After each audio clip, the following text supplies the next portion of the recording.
Guten Tag, APUSH. We have a new video today. It's the bee's knees by the big cheese himself, Mr. Linegar. Let's make history today as we jaw over Unit 7, Day 12. But first, let's do our daily punishment. I wanted to take pictures of the fog this morning, but I missed my chance. I guess I could do it tomorrow. 2 puns in 1. Your key terms for today are George H. Walker Bush, the Persian Gulf War, the American with Disabilities Act, Bill Clinton, the Welfare Reform Act, the Contract with America, the Oklahoma City bombing, Don't Ask, Don't Tell, the Columbine shooting, the Rodney King riots, the O.J. Simpson trial, rap, boy bands, NAFTA, ethnic cleansing, Paula Jones, Monica Lewinsky, the election of 2000, and Bush v. Gore. We're going to go over the major events during George H. Walker Bush's presidency. There's 2 Bushes. He is the one that served from 88 to 92.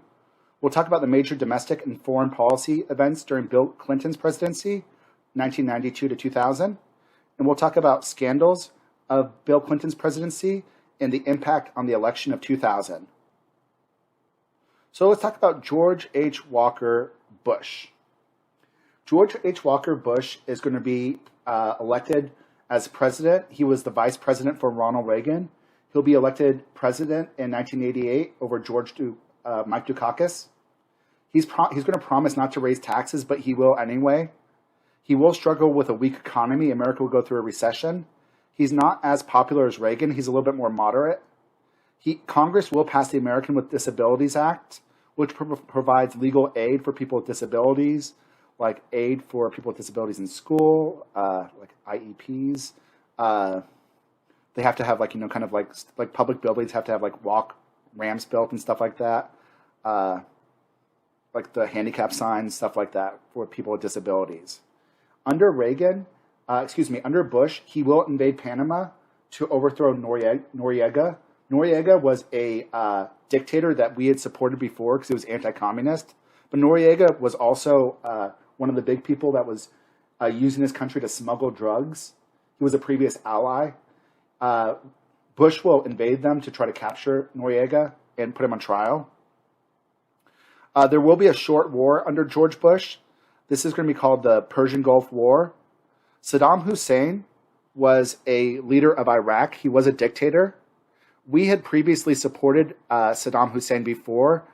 From 1980 to 1988, Saddam Hussein went to war with Iran. And since America hates Iran, we had given weapons to Saddam Hussein.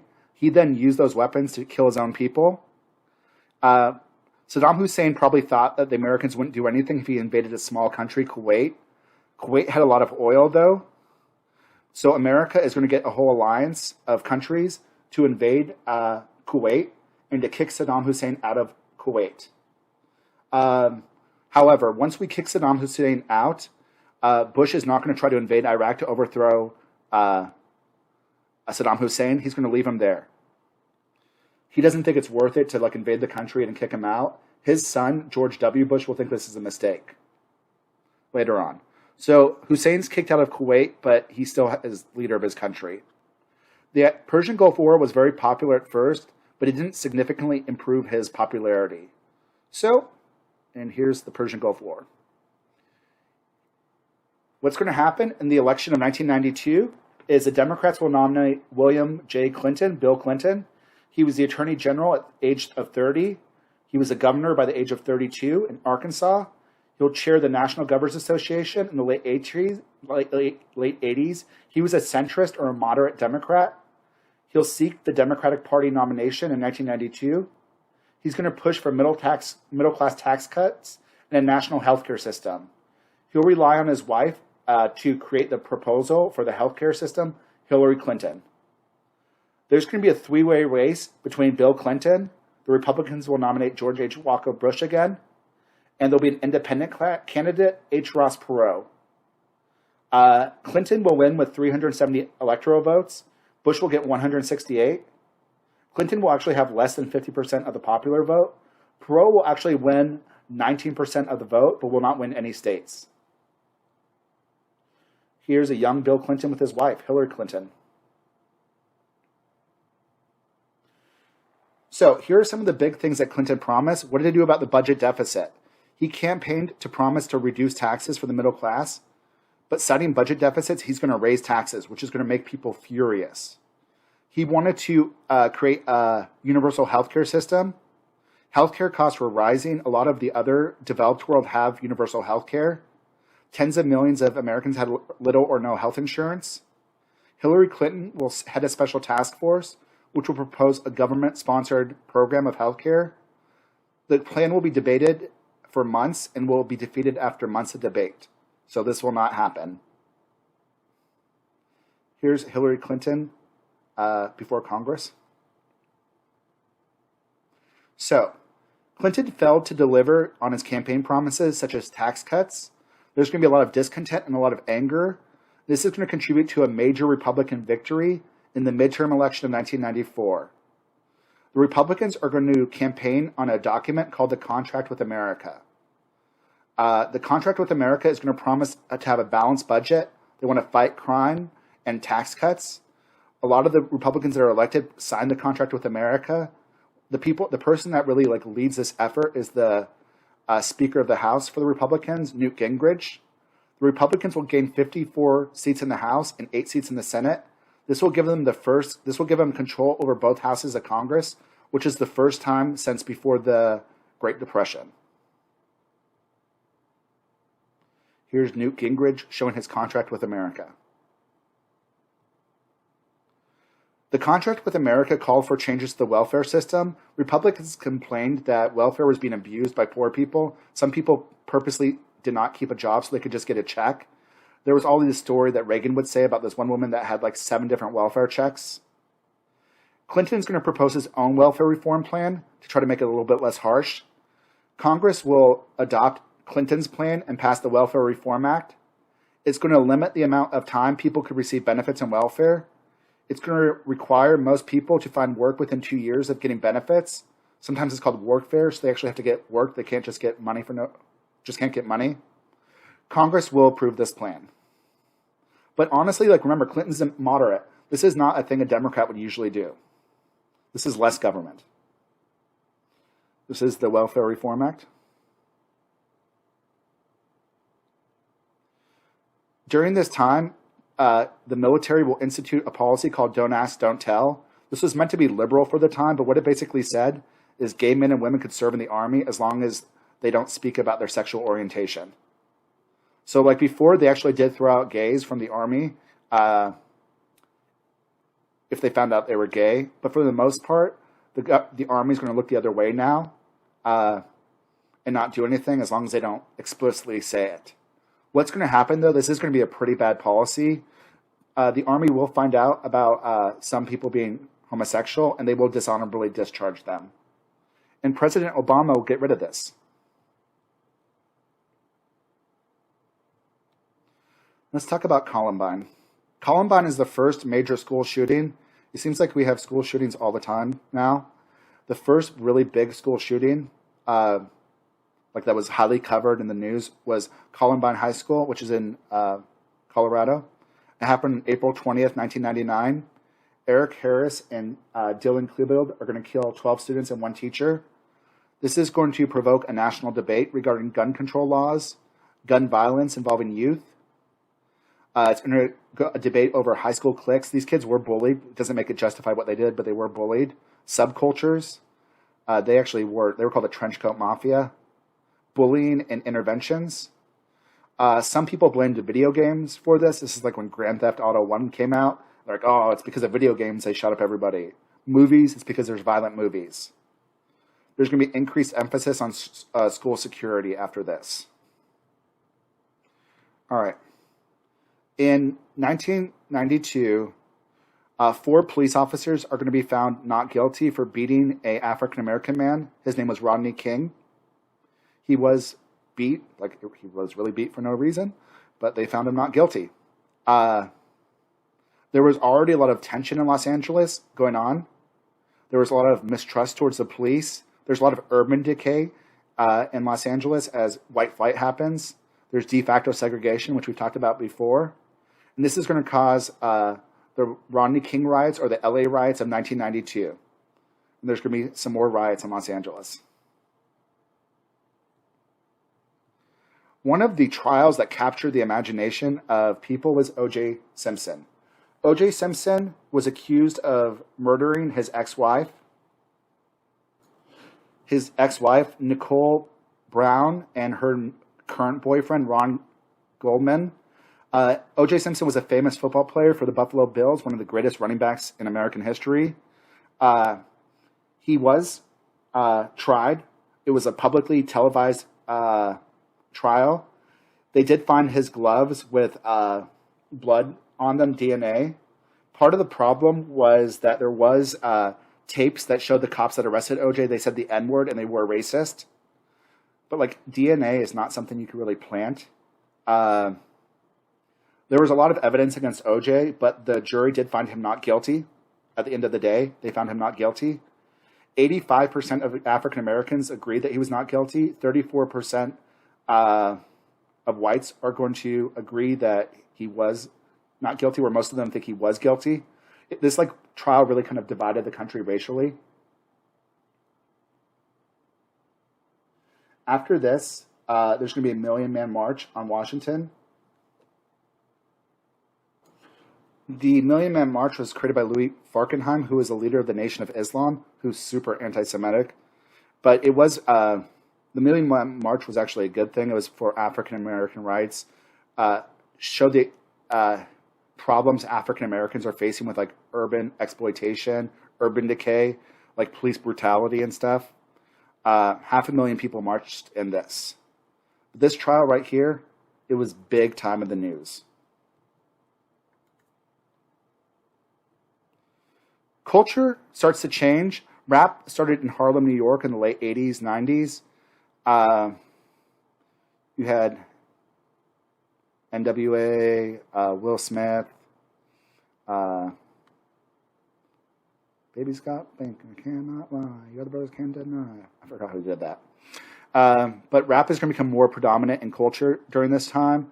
This is when you have Biggie and Tupac, East Coast versus rap, West Coast, Death.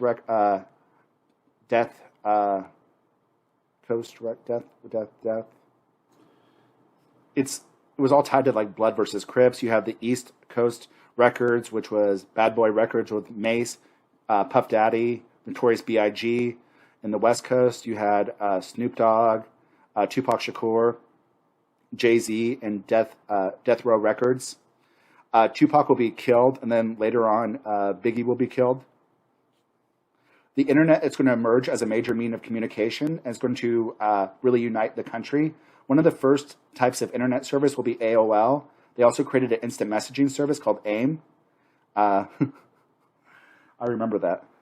People are going to be very concerned about inappropriate material being sent on the internet, like child pornography. The White House will try to pass laws to limit sexually explicit material, but the Supreme Court will rule that it violates to freedom of speech. So not children thing, but just adult pornography.